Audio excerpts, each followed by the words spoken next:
p.m., I will call this City Council workshop of September 23rd, 2025 to order.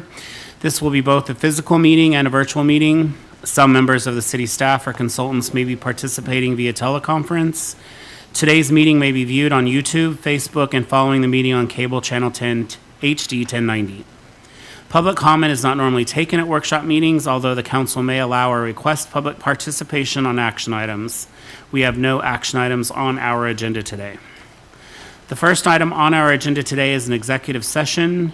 At this time, the council will move into executive session per revised code of Washington 42.30.110, parent 1, parent B, to consider selection of a site or acquisition of a real estate by lease or purchase when public knowledge regarding such consideration would cause a likelihood of increased price.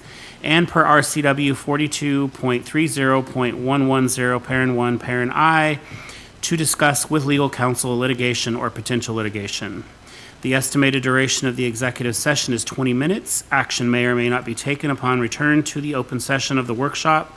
Executive sessions are not open to the public.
All right, the council has concluded the executive session, and we are now back in the open session of the workshop.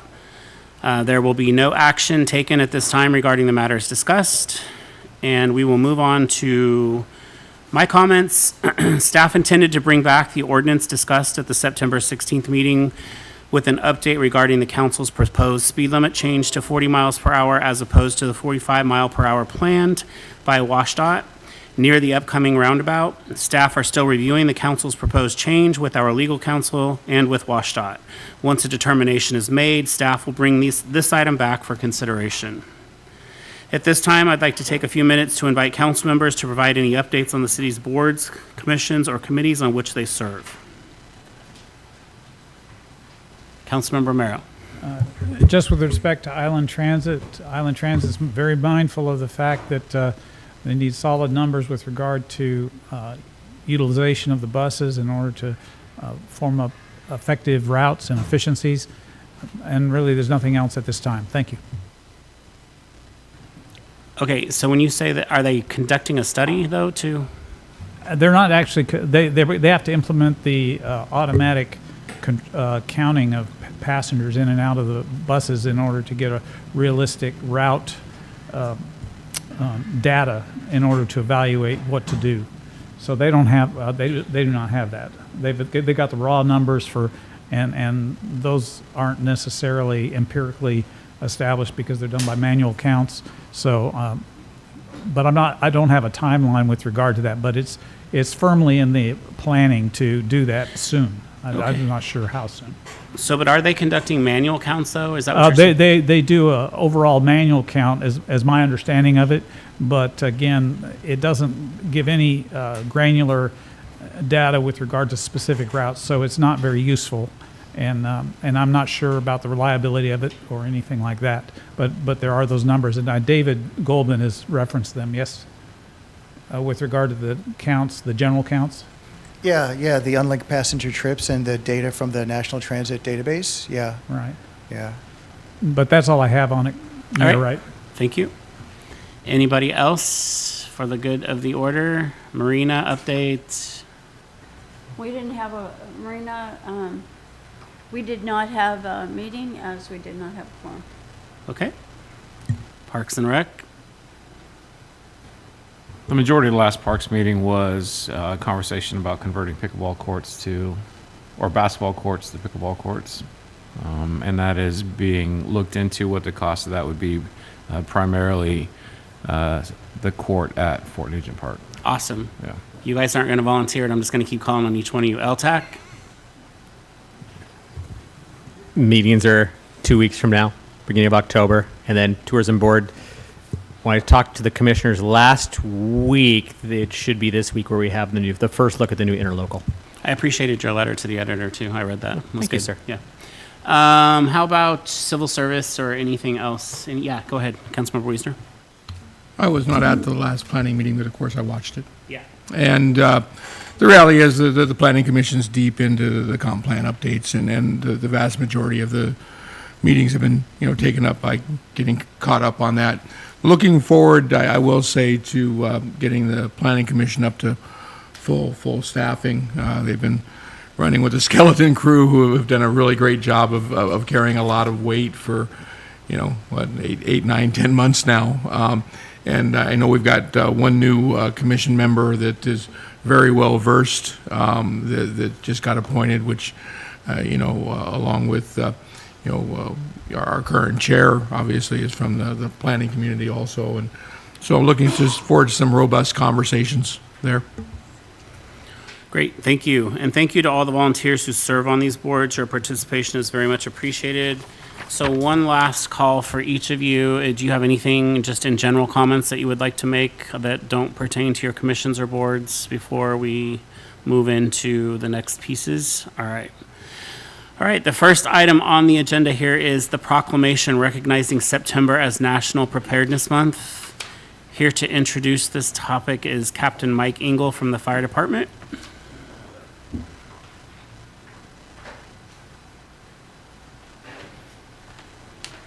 So I'm standing in for Chief Anderson. He is actually teaching an incident command system class related to this very topic. So I'm here to stand in for him, and I will read the proclamation. Whereas the safety and security of Oak Harbor's residents, businesses, and visitors are of utmost importance to the mayor, city council, and city leadership, and whereas emergencies and disasters, whether natural or human-made, can occur at any time and threaten lives, property, and the continuity of our community services, and whereas Oak Harbor's unique position as an island community requires a higher level of preparedness, since assistance from outside resources may take several days or longer to arrive, and whereas the Federal Emergency Management Agency, FEMA, designates September as a National Preparedness Month to encourage individuals, families, businesses, and communities to take proactive steps to plan, prepare for potential disasters. And whereas preparedness efforts such as creating emergency supply kits, planning for business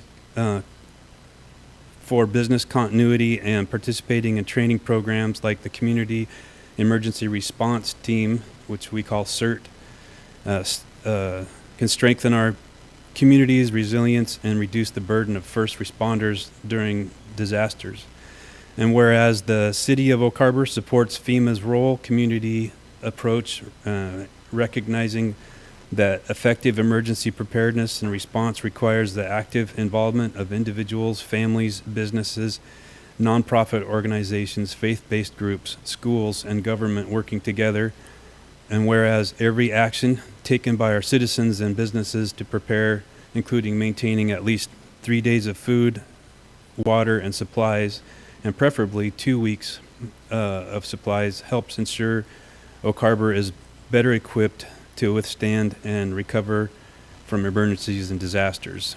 Now, therefore, speaking on behalf of Mayor Wright, I, Ronnie Wright, Mayor of the City of Oak Harbor, on behalf of the Oak Harbor City Council, do hereby proclaim September 2025 as National Preparedness Month in the City of Oak Harbor, and encourage all residents, businesses, and organizations to take action to prepare themselves for their families and their community for any type of disaster or emergency. Signed this day, 23 of September 2025. Thank you, Captain Engel. All right, we are going to move forward with our monthly departmental report from our city administrator, and here to talk to us is our city administrator, Sabrina Combs. Thank you, Mayor. I'll just let Tim bring up the presentation. Thank you, Tim. All right. So first, this is something that was not featured in your report because we just received it today. The AWC City Vision magazine features our wonderful Deputy City Administrator David Goldman. He's also our finance director, but there are some 7 tips for better budgeting that he worked on and is featured in the magazine. So if you get a chance, check it out. It's also available online. It's a great resource. So for leadership, teamwork, and community partners, as you've seen in the mayor's comments, we have been out in the community a lot. Summer is our big season. So we were at the Regency Rockathon, Music Fest. Mayor and I had a great time serving the community and our visitors, tons of beer and cider. at the beer garden. It was a lot of fun. It was a lot of fun also hearing from community members at that event as we walked around throughout the time that the concerts were playing. And then we also got to celebrate the return to school. So we were out giving high fives with some of you on council, and it was really fun to watch kids go back to school and be excited. Also hard to watch some of the kids crying as they went off for their first day. I don't know who was crying more, the moms and dads or the kids, but it was a very fun day, and it was great to see different staff and council out at different schools. And then Military Appreciation Picnic, we were also at that event, again, celebrating our military community and our community in general. So we had a really good time just hanging out with everybody and enjoying that activity at Windjammer Park. Our staff does a really great job of making that event look great, and it's a great community time. Then the State of the City, that was last week, and so it was really great to hear from the mayor and to hear all about the work that our staff does in this community. So legislative priorities, we are working on that. That requires us to look at our priorities last year. You did hear about those in the State of the City, but really what our staff is doing now is they're looking at the priorities from last year, your council goals and priorities, and then they're also looking at the AWC's priorities as well as from Association of Washington Cities, as well as what we're hearing from Council of Governments. So we're taking all of those as we examine what needs to be done and what we want to focus on. So some of the things that we're also working on is the grants administrator submitted that big marina infrastructure grant. So we're very excited to see that go off and wait to hear back on that. We also did some tours with some of our U.S. Senators Cantwell and Murray's office staff. And so we went down to the marina, also had a meeting here with the mayor, and talked about what's going on in Oak Harbor, what's important to us, what we're focused on at this time. And so those are the legislative priorities and lobbying that we're working on. And then department update and highlights. There's so much going on all the time, as you know.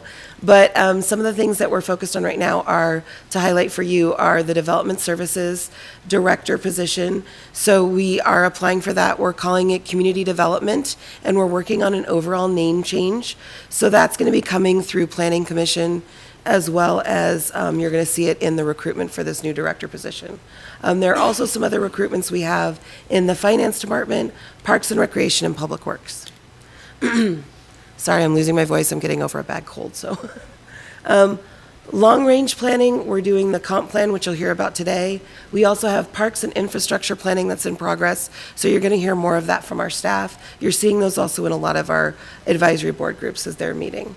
And then the advisory board revisions are still going on. We have about 4 more that are on their way to you, and those should be coming in an upcoming council meeting in the next month. And then we are doing the major Microsoft upgrade. So we have the October requirement. So we're replacing about 100 computers and then also doing the upgrade itself to the software packages. So there's a lot of work going on behind the scenes for that for our IT team.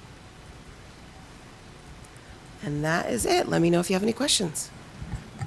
All right, council, any questions, comments for City Administrator Combs? Councilmember Stuckey. Yeah, looking at one of my favorite parts of the report is always the development status updates. And I noticed there is something not on there anymore. Did Chipotle decide it wasn't for them? You know, I don't have a specific update on that. I can look into that and get back to you. Property's back on the market. I'm just saying because I didn't see it on it was there and now it's not, which normally means it didn't work out. So Yeah, it didn't come up in our last staff meeting, but I will find out and get you an update. Anybody else? Questions, comments for City Administrator Combs? Yep, Councilmember Stuckey. So just one more question, just so I understand the process. When it comes to some place like Chipotle, which it sounds like they may not be coming, we don't know why, but at what point do they get on this list? Because they did a pre-application. And, you know, there's a lot of people that just inquire, like, what is the triggering mechanism for them to then get on this list as something more official, I should say? So typically it's the application process that you're starting. So whether you're having that pre-app conversation for a large project or you've actually submitted it in the application tool, typically it's that submission into the tool that's driving that because we pull it out of the LLAMA application. Yeah, so all of the information is supposed to be contained within LLAMA contemporaneously throughout the entire project from beginning to end. So from the time that they first sit down and have a consultation, a meeting, and they start a project, then that all goes in there, and then it stays in there until it's done. So just having a casual fact-finding information with staff, a conversation, wouldn't trigger because they're not in the system. Correct. They're Okay. not in the system, correct, yeah. And we are really focused on using our online tools like Llama more effectively, so that's what we've been really focused on as I've been working in development services. All right, going once, twice. All right, we are going to move on to this wonderful group of people that are here with us this afternoon in our Public Works Department annual report. Here to introduce is our Public Works Director, Steve Schuler. Thank you, Mayor Wright. Thank you, Council. Today is exciting for two reasons. First, I will keep my remarks short. Second, we get to hear directly from the Public Works supervisors, the people who keep our community running day after day. Public Works is the quiet beauty of service. They repair streets before dawn, make sure clean water flows from every tap, and keep storm drains clear to protect our homes and businesses. Much of their work goes unseen, but its impact is everywhere. Their work gives us safety, reliability, and comfort. And the real beauty, it's not just the results. It is the pride and dedication they bring to every task. Day after day, our Public Works team turns routine responsibilities into acts of true community stewardship. Our strength is built in the details of their everyday service. First, this afternoon, we will hear from Sandra Place. Good afternoon, Mayor and City Council members. I'm Sandra Place, Administrations Manager, and I've had the privilege of serving the City of Oak Harbor for 28 years. I began my tenure as a seasonal employee in the Water Division. Then I moved to equipment rental, supporting the mechanics, and later into Public Works Administration, managing the city's fleet, facilities, and purchasing needs. Since January, I've also been supporting the Clean Water Facility, the Wastewater Collection Storm Drain, and Compliance and Education divisions.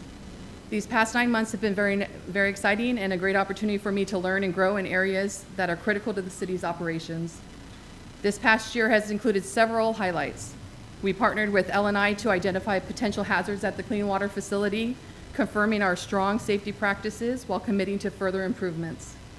I've also been involved with the city's budget and ERP implementation teams where strategic planning, accountability, and collaboration have been key to our success. Additionally, our team has overseen several facility improvements from roof restorations and office transformations to electric vehicle upgrades. Our Public Works team plans, builds, manages, and operates at the heart of the community. We improve the quality of life for everyone around us, and I'm really looking forward to what this team will accomplish in the next coming months. I'll now turn the time over to Brad. Good afternoon, Council. I'm Brad Von Hayden. I'm the Operations Foreman for the Wastewater Collections and Storm Drain Division. I've worked for the city for 13 years now. I've spent some time at the Clean Water Facility, where I was able to get my Wastewater Operator 1 certification. In our department, we manage 12 sewer lift stations, about 70 miles of sewer line with 6,200 service connections and 1,500 sewer manholes. And on the storm drain side, we manage about 50 miles of storm line, 4,000 catch basins, and we also do special projects and spill response. So we do that with just 5 staff members and myself. So I'll turn it over to Jack Robinson. Hello, Mayor and Council. I'm Jack Robinson. I started with the city in 2009 working in the Wastewater Collections and Storm Drain Division under Steve Beebe. I worked there until 2017 when I joined the wastewater treatment plant team as the new clean water facility was being built. We're responsible for processing a daily average of 2 million gallons of the city's wastewater, the standards that satisfy the Department of Ecology's requirements. Also producing a Class A biosolid that is distributed to the local golf courses, farmers, gardeners.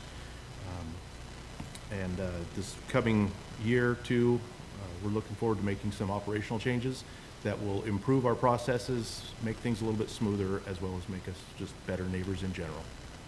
Cleaning it up. You want this one? Good afternoon. I'm Kendall Sullivan. I've been with the city for almost 20 years, starting in the Storm Drain Wastewater Collections Division. In 2017, the city created the Stormwater Wastewater Compliance Inspector, Educator, and Special Projects position due to increasing compliance requirements. My main responsibilities are the Washington State Department of Ecology Stormwater and Industrial Permits, known as the NPDES permits. Working with business owners in the community to inspect approximately 404 stormwater systems, 13 miles of ditch line, 80 fats, oils, grease, and source control elements, and spill response reporting to ecology. My goal is to keep the city in compliance while working with the community to create solutions for the challenges that arise. This is just a glimpse into all the exciting things I get to do.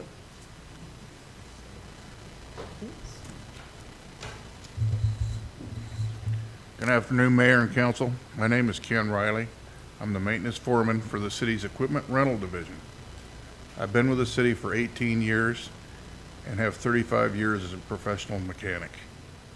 In our division, we maintain and repair the city's fleet, which is approximately 250 vehicles and equipment. 2 of us are certified emergency vehicle technicians and have the authority to work on fire apparatus. We have been doing this with a staff of 2 until this month. Due to the fleet's growth, we were able to hire a 3rd mechanic, Nick, who started this month. We also work with individual departments to help specify and purchase new equipment so that they can fulfill their missions in the safest and most efficient way possible. Good afternoon, Mayor, Council. I'm Chris Price, Operations Manager for Public Works. I've been with the city for 18 years out of Public Works. I oversee or support water, streets, and solid waste divisions. Before that, I was the lead and then the supervisor and the manager for the water division. I have over 25 years of waterworks and water system management experience. That's the bulk of my background.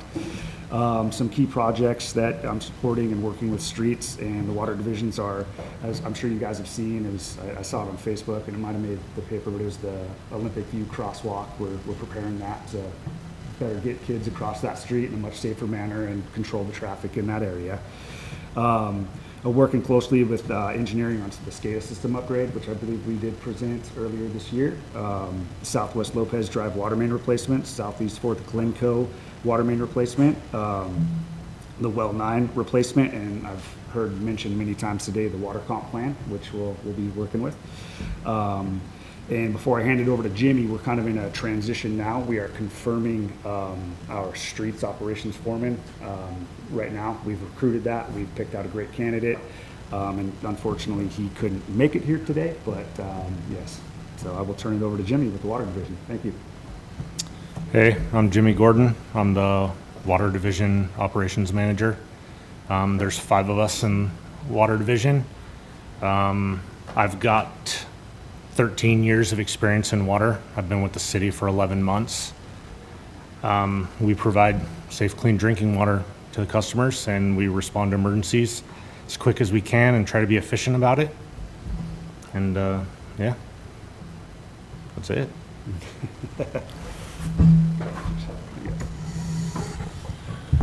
Greetings, Council.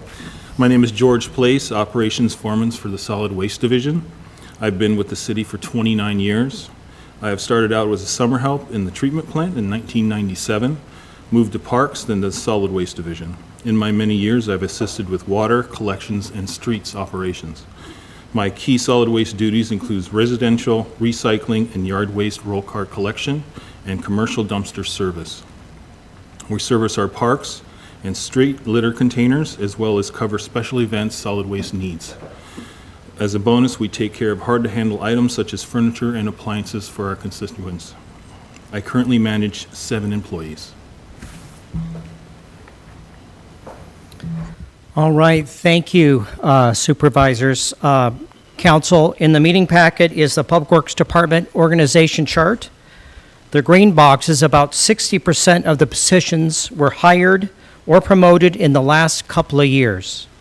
We want to thank Mayor Wright, the council, and our department leaders for helping us rebuild these areas of service. This afternoon, we also want to introduce our wonderful front office staff, Ryan Kinker and also Katie Lewis. Please come visit, and we know many of you have. Let us know how we can help, and that goes out to the community as well. Lastly, we want to introduce our new senior utility engineer, Andy Walsh. We are very fortunate to have him on our team. It's always energizing to meet face-to-face with community members and elected leaders.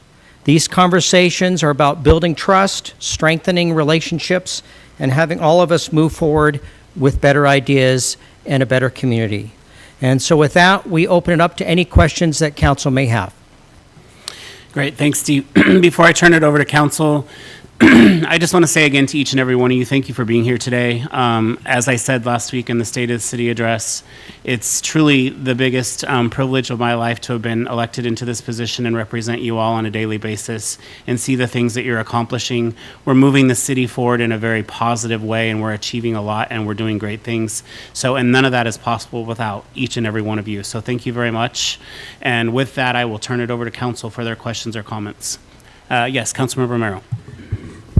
I cannot speak strongly enough about the importance of public works for our community and its growth and its prosperity, because many of us have traveled through communities where they don't have the resources or the wisdom or the drive to get things done.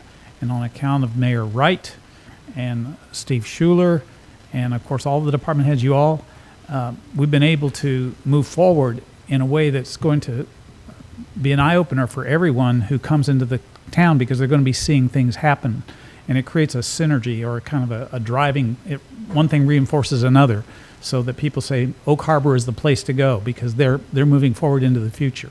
So I just wanted to thank you that, because like public works is not something that's on the public radar all the time, but what it is, people notice when it's not working. So I just wanted to thank you, because I've seen disasters in communities where public works wasn't properly managed and led. Thank you. Thank you, Councilmember Romero. Anybody else for the good of the order? Yes, Councilmember Stuckey. Steve, they do a better job than you.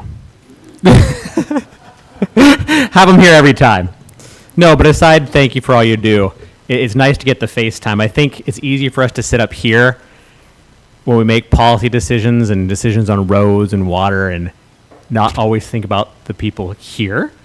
I see the nod. It's okay. You know, sometimes I feel like it's easy to have constituents come here, make their comments. We adopt and modify plans to accommodate them, not always take into account the effects that it does on the people doing it, especially if we are going one direction and then take a hard right. So I apologize. Thank you for coming out, and we'll try to do a better job of keeping in mind the effects of all the staff when we make our decisions too. Thank you. Thank you, Councilmember Stuckey. Councilmember Marshall. Thank you, Mayor.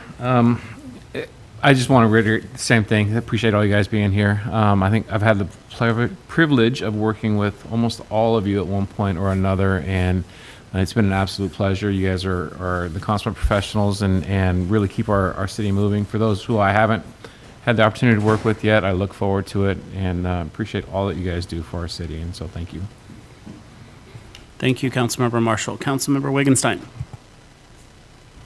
I'd just say ditto, but it is a ditto. No, thank you for doing the work that nobody sees. You guys are behind the scenes, leading the safety of our city from that perspective, and healthy areas of living, including those much ugly things we don't want to talk about. And the most expensive part of what we do is what you guys do. Is that's the infrastructure piece. And so we thank you so much for taking the time to come and hang out with us today. Yeah. Thank you, Councilmember Wittgenstein. Councilmember Arms. Yes, I'd like to thank all of you. You guys do an awesome job, and I really appreciate that. And if I have any concerns about the roads or anything that's going on, you know, it's always answered in a timely manner, and you're willing to listen to suggestions or why we can't do or why we can. And we really appreciate that with everything changing so much in the city. So that's really important. We thank you for all that, because that is a lot of hard work. Thank you, Councilmember Arms. Councilmember Wiesner. I obviously couldn't be the only one.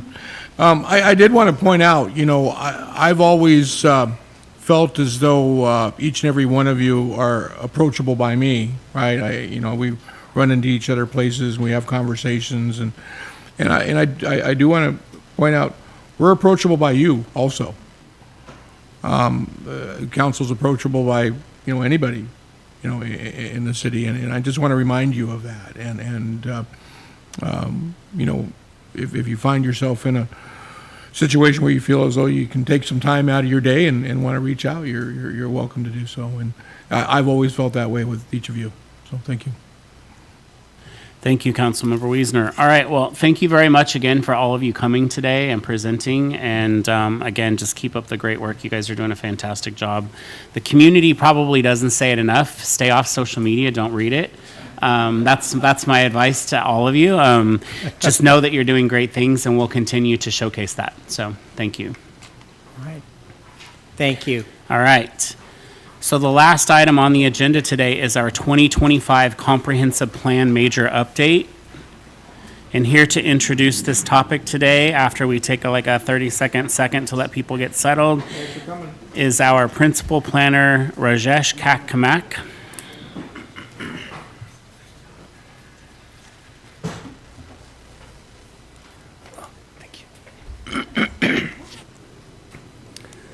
Right.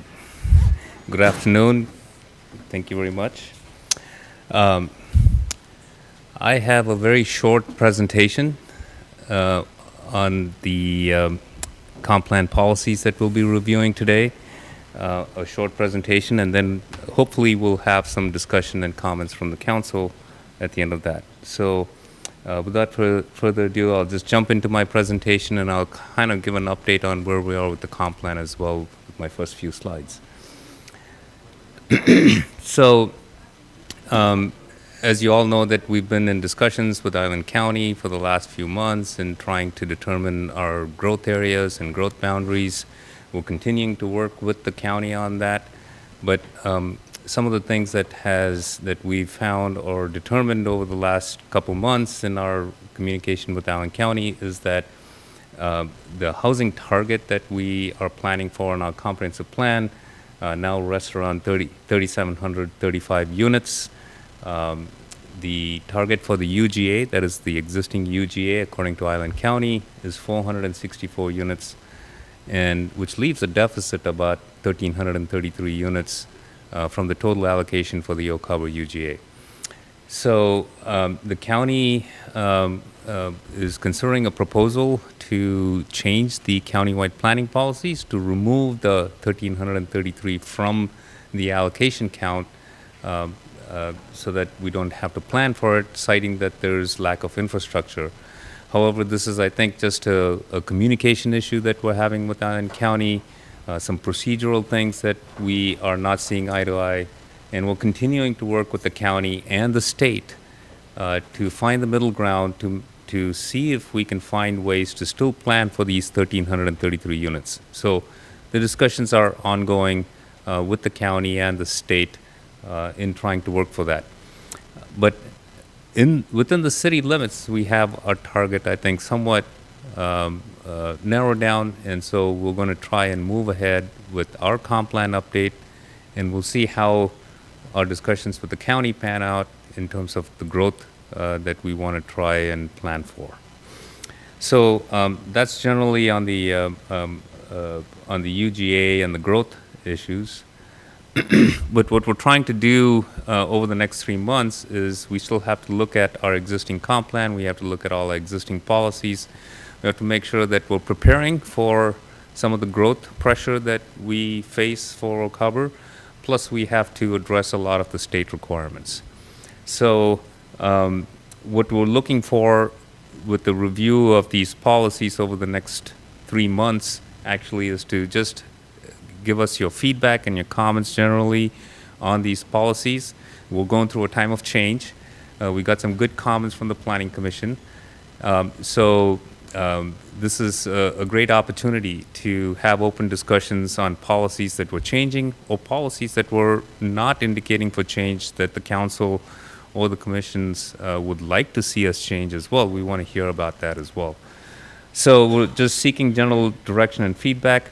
All the comments and questions and thoughts that we get now will feed into a draft plan. This is kind of the preliminary first stage of reviewing these policies. I have a schedule up on the slide in terms of what elements we're hoping to cover in September, October, and November. In today's meeting, you have the draft policies for urban design, transportation, utilities, environment, and capital facilities. In October next month, we'll be covering parks and recreation, economic development, government services, climate resiliency. And then in November, we'll look at land use, housing, and urban growth area.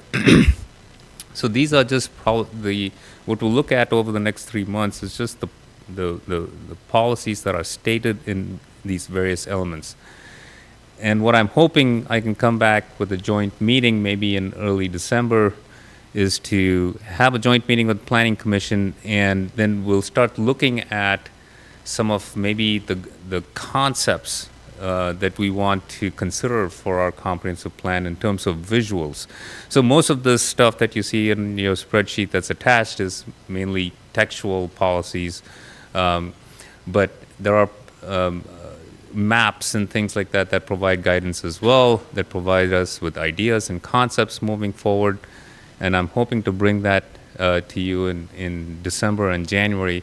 I think those are a little more interesting discussions because it's somewhat futuristic. You can visualize where things are happening and where you want to concentrate efforts on. So those discussions will come a little later. But these are policies that have been standing in our comp plan for many updates, and this is something that we want to kind of go through. These are the framework within which we do a lot of our implementation strategies. So we'll take a look at this. What I'll do is I'll just go over what we briefly covered in each of the policies and in each of the elements, sorry, and then we'll just open it up for the council for any detailed discussion. So before we jump in, I just wanted to kind of go over how the policies are laid out in the packet. We have a Excel spreadsheet with all of the policies listed in the rows. In the columns, we have on the very left, we have page numbers of of the existing comprehensive plan, and the consultants have started a numbering system so that we can start tracking that. And then the next column is the existing policy, and then you have the proposed policy, and then we have a column for reasoning and notes in terms of why we changed it.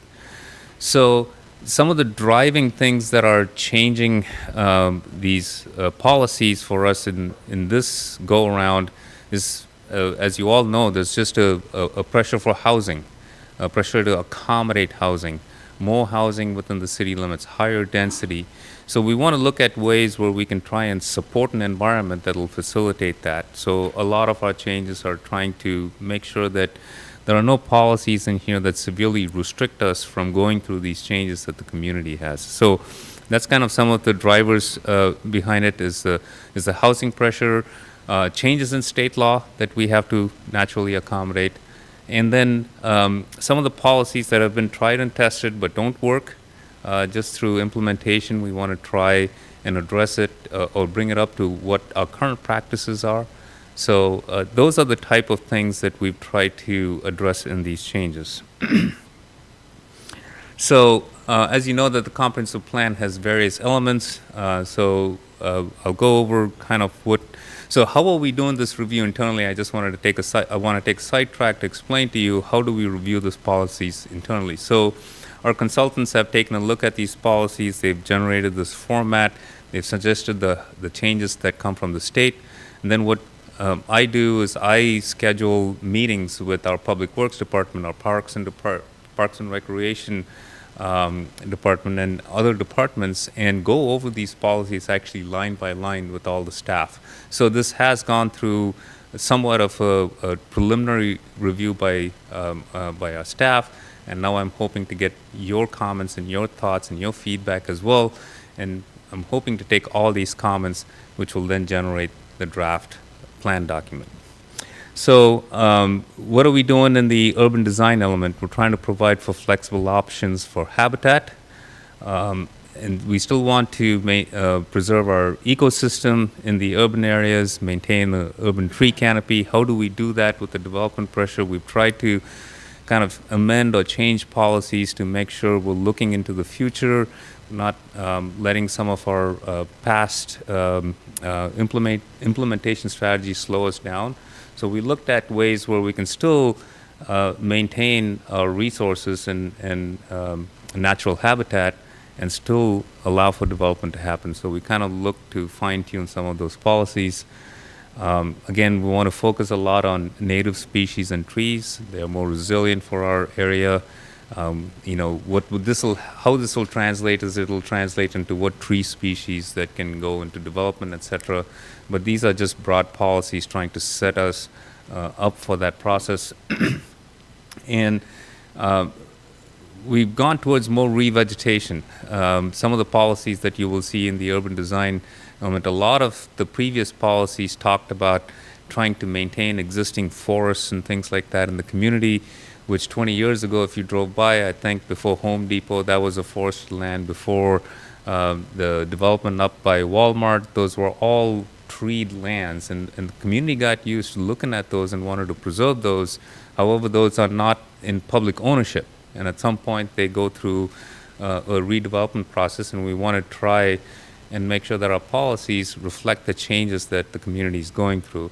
So regenerative as opposed to just maintaining the existing vegetation.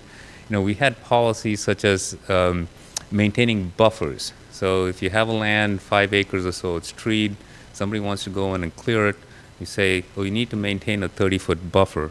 Well, what we found out over many years is these 30-foot buffers are weaker when the forest is gone, and they create hazards, and there's no good replacement policies for those. So right off the bat, if you start with regeneration, you're just building in a longer tree canopy for a longer period of time instead of just trying to maintain the existing one. So we kind of thought about where we can use these changes, and some of the policies changes reflect those. I'll just go over each of the elements in terms of what we did broadly, and then we'll open it up for discussion. In the transportation element, we revised the policies to better integrate with City Public Works Department and our partners regionally to incorporate some of the more recent plans that the City Council has adopted, safety action plan, the active transportation plan. These are all recent plans. We want to pull in information and policies from there into our comprehensive plan. We've tried to do that. We've tried to make sure that we're still planning for multimodal. I think there's a big push to going towards less automobile-driven infrastructure to more pedestrian and bicycle-friendly infrastructure or multiple modes of transportation, and we want to try and capture that. And of course, going to a complete street standard, which is something that we are yet to adopt, and there are many grant programs around the state that require you to have a complete street ordinance in order for grants, so we're working towards that as well and changing our policies to reflect that. Utility section, again, this is impacted by our climate element, which is a new element which we'll be discussing at the next month. But the climate resiliency element is going to bring in how do we maintain our utilities and infrastructure against these hazards that we may be facing. And so some of the policies have been amended to do that, and also to introduce some of the greenhouse gas emissions and other energy conservation policies that state requires us to have in our comp plan. So we've done some changes along those lines. The environment element, the policies were again revised for GMA consistency. Again, a lot of it to base it on what city practices are right now or on state law. Capital facilities, again, minor changes here to this one, but mainly responding to being consistent with the GMA and the state law changes.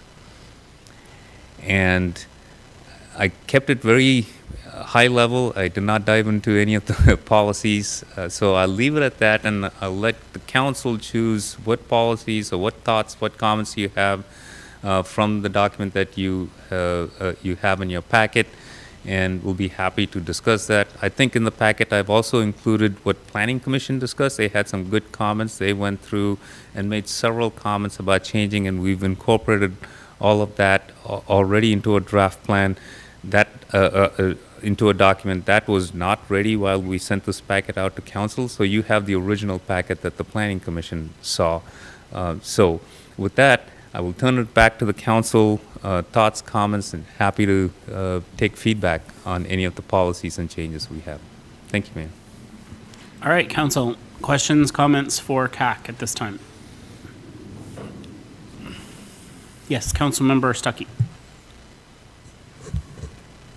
Trying to think how to best word this. Can you summarize a little bit? You know, oftentimes we get little snippets in the paper. They're very aggressive about commenting on the comp plan about there seems to be some disagreements between the county and us regarding numerous issues, mostly to do with housing. I saw that there's going to be a meeting in Langley that was canceled.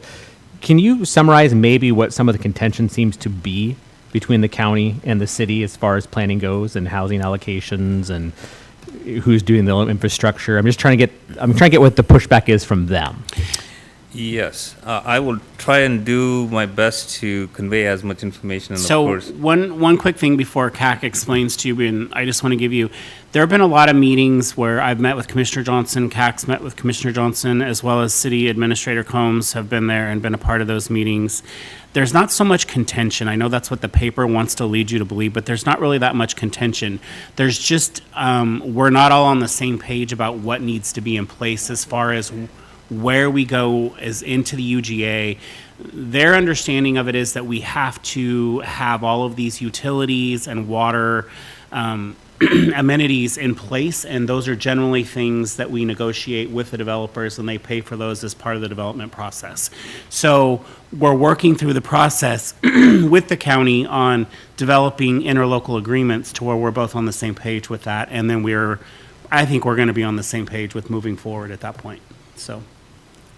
Is the I mean, obviously, is the county under the impression that we should be the ones to pay and have those utilities already established? No, I don't think that. I think what their understanding is, or what their impression is, though, is that maybe we should spell that out, or it needs to be defined, because what they're worried about is the pushback from the Department of Commerce at the state level. So we're working together to make sure that we're addressing all of those concerns. And Sabrina, do you want to talk to that too? I just want to say that it is true what the mayor's saying. There are a lot of things, and CAC has done a great job of spending quality time with Mayor and I. And then we sat down with Department of Commerce. So what the county is trying to do too is they have a deadline just like us. And so what the commissioners had tasked their planners with is move both items together at a parallel line. So we want you to work on this new plan, and we also want you to work on this idea that Oak Harbor is trying to work on at the same time. So what we've really been trying to do is work through those steps. And so we've met with the Department of Commerce. We've been working through some documentation of realizing where the different areas are. CAC's even done some additional mapping. There's just been a lot of work to try to identify how we could come to a place that meets both of our requirements at the same time. And in addition to that, I mean, we've been meeting with Commissioner Johnson and having coffee on weekends, and we've even gone to dinner and had discussions to further the agenda and push this forward. So I think that we're all working collaboratively together. I know that's not what it's looking like in the public eye because of what's being put in the Whidbey News Times. I don't have any control over that, though. So we are collaboratively working together, though, to move this forward. We're just trying to make sure that we're dotting all of our I's and crossing all of our T's so that the state doesn't come back down on the county or the city and have issue with whatever we're putting forward as a comp plan. So, and if I can add to that, I think the mayor and Sabrina are right. We just don't have all the right pieces in place to make this a very smooth and functioning system. We're trying to still figure things out. The Department of Commerce requires certain things from the county. They also require certain things from the city, and the responsibility of how that happens still needs to be worked out. So if I can summarize it all, the UGA is the county's responsibility, but we have some play in it as well. And counties across Washington state have interlocal agreements in place in terms of who has what responsibility in these UGA areas. So we know, for example, that the county does not have the sewer and the water services in our UGA. So they need to have us do that. How do we do that? We do it through an interlocal agreement where we have some understanding of how that happens, how the planning for our infrastructure happens in the UGA, and so on. So these kind of things are somewhat existent in other counties where they have interlocal agreements between the county and the city. We are a couple steps behind in terms of actually having these tools in place so that we can have this conversation about UGA and UGA expansions.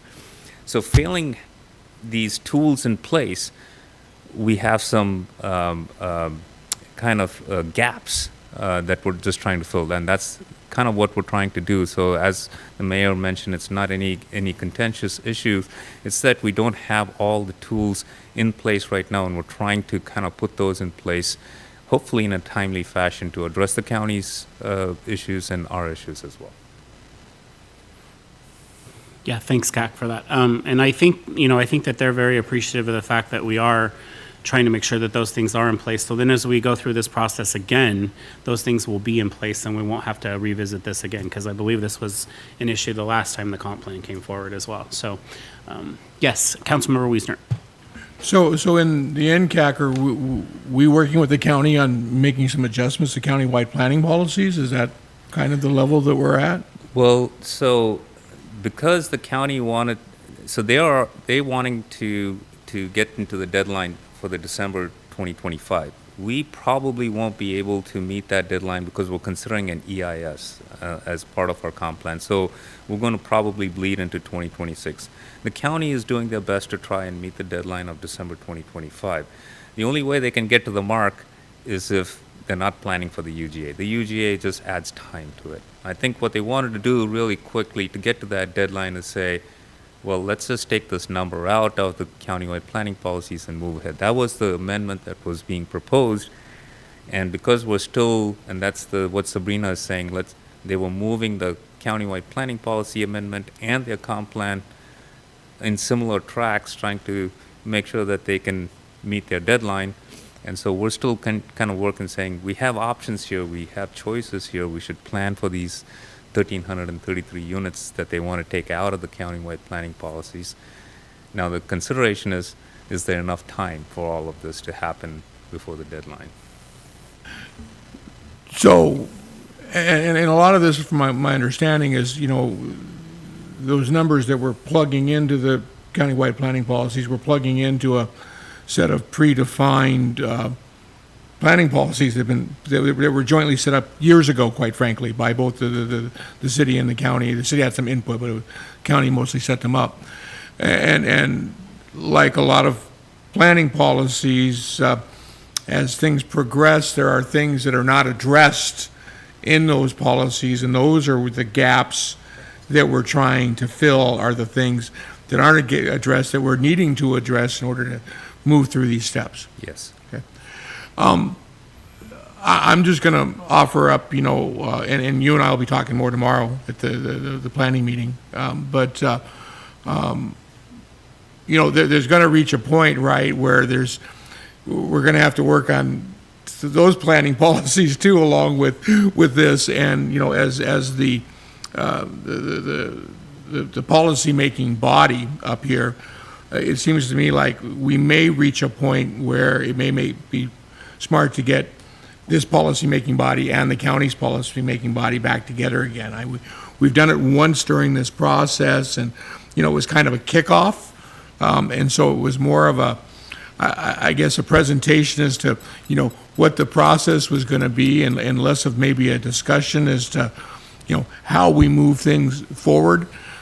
Let's face it, I get it for staff. This is painfully slow, right? The way government works, right? And so I guess I'm just suggesting and offering up that might be something that we need to be thinking about putting on the horizon.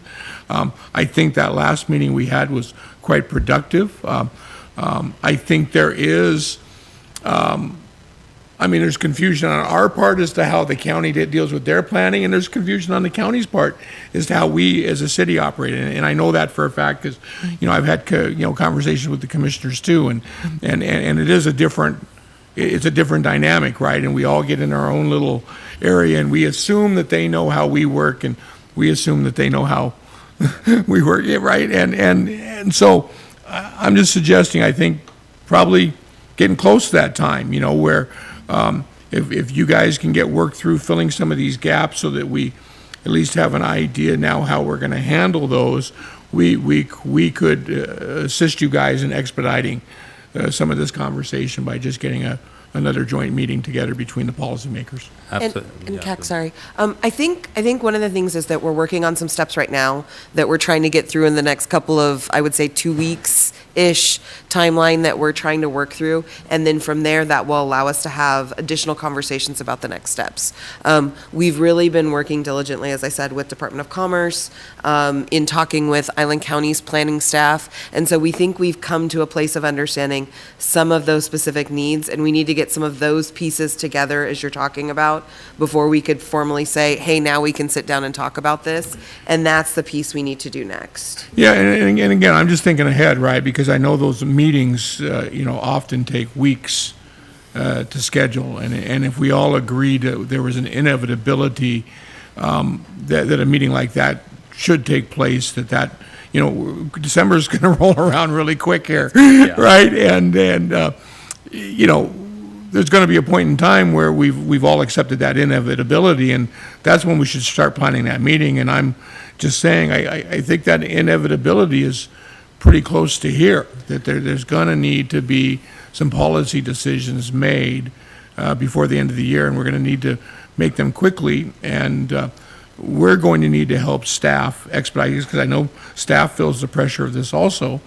And we, as good policymakers, are going to need to give clear direction to staff. And part of that is, getting together with those commissioners and making sure we're all tugging on the same end of the rope.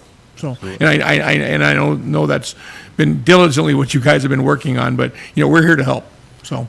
Thank you. And yes, any interlocal agreement is going to involve both the bodies coming together. And the idea of having an interlocal agreement that we'd like to pursue is to bring the group together in addressing these issues and differences, if any. So the ILA or something that I envision is a document that brings both entities together for a collaborative process and outlines basically what steps we take for this amendment and for any amendment here onwards into the future. And I think that's what spending time on at this point, because if we had done that 2 cycles ago, maybe we would have had a better chance, a better process for addressing this. But at some point, we got to start. Yeah, and the development of interlocal agreement, right, is going to get to the point where it's going to go to the councils or the commissioners for approval, right? And of course, that's going to be one meeting, and then it's going to come to you guys, and then it's going to get on our agenda to come to us for approval, right? And if there's one word in there that, we don't approve, it's going to go back to you guys, and then it's going to go back to them, right? And get scheduled, and then it's going to come back to you and then get scheduled on, right? And that's something I think we can probably all sit down in one room and knock out in an afternoon rather than a matter of months, because quite frankly, it's not fair to you, staff, or their staff to continue to not have a clear direction. So in my mind, putting together that interlocal agreement is a paramount step in the next direction of this, and that's something we need to move through expeditiously, and the policy-making body should be able to do that. Yeah, and that's the piece that we're working on. So that's what I was trying to allude to, is that we're in the process of doing those steps, and we want to get those documents drafted and sent to the county before we have those next conversations. Good? Yeah. Okay. Anybody else? Yes, Councilmember Romero. If we take a lesson from the U.S. Congress, anything that comes on the floor of the Congress has been worked out down to the details, so they know even beforehand whether it's going to fly or not. So I would just state that anytime that individuals that can legally meet together, the decision-making bodies with regard to specifics and general policy, and hammer out the details, because whenever you come to a general meeting, when you're going to make the final decision, there should not be many details to hammer out, because that should have all been done with working groups and interrelations, all done legally, right, even if it needs public announcement. So I would just encourage that in the strongest terms. Like the marina issue, I mean, Mr. Goldman and the staff, they provide us with alternatives, and that it worked very well for us to have specific 7 alternatives, and we were able to work through that. So please, do the legwork before we get to general meeting. That's all I ask. Thanks. Councilmember Marshall. Thank you, Mayor, and thank you, CAC. Most of the proposed policy revisions make sense to me. There's one that kind of stands out, that, and it's just simply because of it's, in my opinion, open to interpretation, and that is the sign policy. Freestanding business signs should be high quality design and materials, but what is that defined as? And so when we start to get into situations like that, what I have experienced in development services, or in when it comes to codes, at times it's open to whoever is reading that, their interpretation. And so I'm just curious as to who's going to interpret what a high quality design and material is. How is it consistent with speed limit of roadways? And so that's just the one that kind of jumped out at me as being kind of a little ambiguous. Can you tell me which page Yeah, it is so it's that I can on, jump it's in section 5-5C in the packet. It's on page 5. Page 5? It's on page 5 of the preliminary draft review. Oh, okay. Yeah, in the packet itself, I'm not sure what that page is.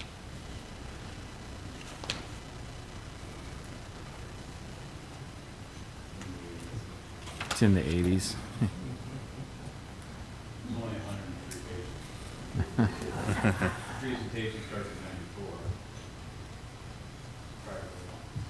Yeah, I'm in the individual ones. Where does it have it? It says September 2025. Oh, you don't. Oh my gosh, that's what I'm saying. Right underneath it, mine says it, like 61 of 103. Yeah, mine doesn't. All right, Councilmember Stuckey says it's 61. 61. Well, gotcha. no, I'm giving an example. Yeah, no, mine doesn't show it, obviously.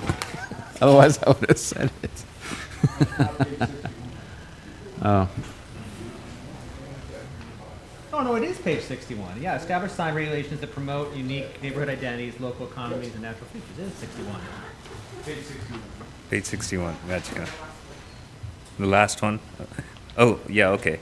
Consideration should be given to establish sign regulations and promote unique neighborhood identities, local economies, and natural features. No, this is the freestanding business signs.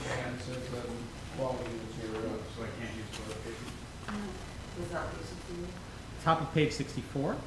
Freestanding business signs should be high quality design Yeah. materials consistent with the Oh, there you go. speed limit of Okay. roadways. Yeah, you added high quality design and materials. Yeah, I think, so we would refer to the design guidelines. Basically, most of the urban design element policies transfer to the design guidelines, and then the design guidelines kind of get into when we review developments or sign proposals. So the policy is kept general to make sure that it has neighborhood context. So if we are doing a design guidelines policy amendment, we come to the council to inform you of the changes. We would look at these policies in order to craft those particular statements. So we don't have anything very specific called out here in the policies. We wanted to just look, the previous one did not have any qualifying kind of statements, and so we added that in there to make it a little more qualitative, and that's about it. So will we have, when we look at the sign ordinance or the guidelines, will we have any kind of definition of what high quality materials would entail?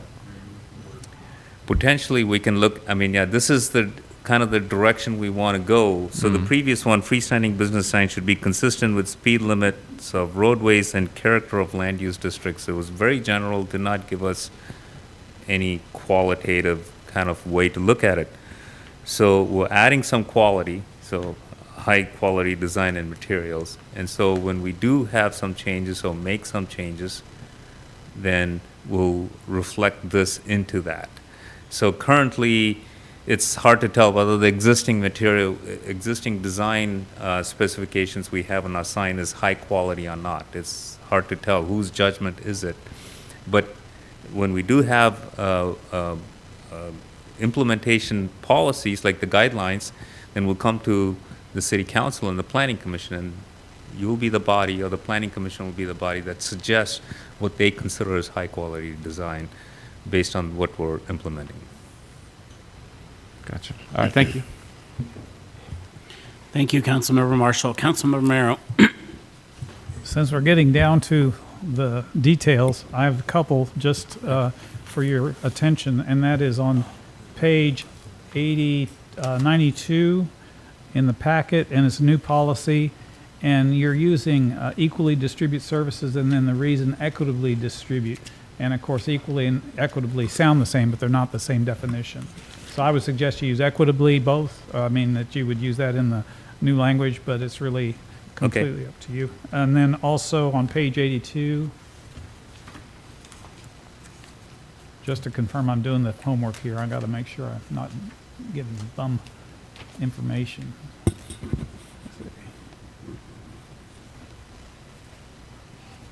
Let's see.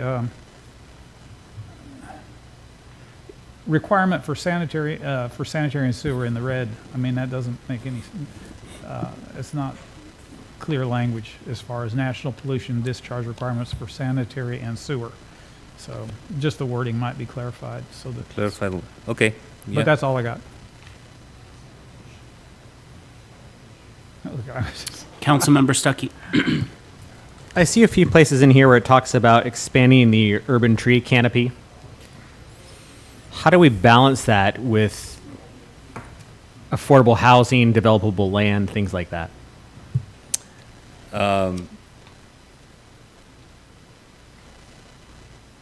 So density, higher density versus, so we're not compromising anything on our landscape ordinance, so to speak. We're not reducing buffers. We're not reducing our landscaping requirements. So those spaces will still have the opportunity to have tree canopy. So what will basically, I think the tree canopy is, we want to try and promote, the idea is to promote a better tree canopy. How do we get there could be dependent on project level analysis. And as long as we're implementing our landscape ordinance, we should be able to achieve that. Am I not answering your question? No, I was looking at another thing that's tied to that, and I also see, retain an arborist position. Is it typical for cities of our size to have an arborist, or do we contract that out? I mean, I know we have one now, and I think we have one or two assistants that were paid for by the grant. But is it typical for cities of our size to have a full-time arborist? I don't know if it's typical. Larger cities do. One of the main reasons we have an arborist is because of our Gary Oak population. It's a very unique regulation. Not many cities have requirements to have very specific trees be retained in their city, especially between public and private property.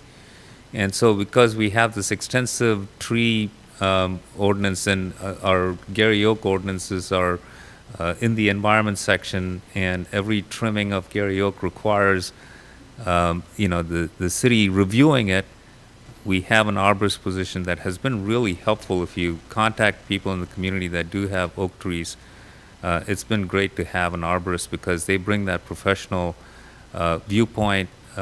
Before having an arborist, it was between a planner and a parks person going and looking at it, and we always had to get a paid professional to come and do reports in order to be able to make assessments. So having an arborist on board saves us a lot of time and effort for the general public and for us in reviewing these. The only other thing I have is a bit of a compliment. I do like seeing how the active transportation plan is referenced a few times in here. So it's always nice to have the plans, but then now to cross-reference it within the comp plan to see how it's all molding together, I like that. So Absolutely. appreciate Thank it. you. Councilmember Arms.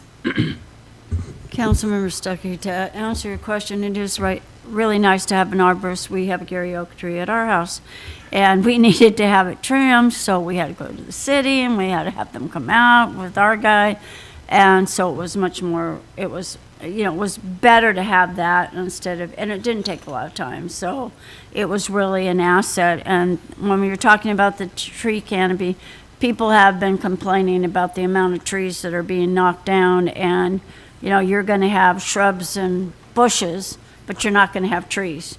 And those trees are vital for the wildlife and also for the deer. If you haven't seen the deer, they're everywhere now. And people are beginning to say, we're just knocking everything down. And people don't like the look, and so they're having a problem. So we had talked about having more of an ordinance with that. And maybe that's something we need to implement, just some bush in front of the house or whatever, because we're losing all that. I mean, just an idea. Absolutely. And according to our Parks and Recreation Director, it is typical for cities of our size to have an arborist. Okay. I'm glad you brought up tree canopy. I think it's important because of the changes now. Our existing policies are a way to say that we think the tree canopy is important, right? I mean, so I can't predict what implementation will come out of it, but because we have this policy, we'll have a chance to look at options for increasing the tree canopy. I'll give you just a simple example. You're right. I mean, a lot of our landscaping requirements comes up to bushes and little trees, and a lot of it comes only during the development review process. We also have streets and parkways, and our parkways are like 5 feet wide. And in that 5 feet wide parkway, you can only put a certain size of tree because you don't want it to ruin the infrastructure, the water pipe, sewer pipe, and the sidewalk to buckle. So it's a challenge. And so, but having this policy to indicate how important tree canopy is, as we look at development proposals, or if we look at street sections, we'll be forced to look at, is there a way we can do the design in such a way that we can increase the parkway on one side and maybe move the infrastructure to the other side so that we can have a better tree canopy. I think these policies just help when we get to those project level decisions or any other ordinance type decisions in terms of trying to promote tree canopy. I think that's the idea. Great. Anybody else? Thank you very much, CAC, Right. for your Thank presentation. you for your comments. Appreciate it. All right. Thank you. There being no further business, the City Council workshop is adjourned at 2:32 p.m.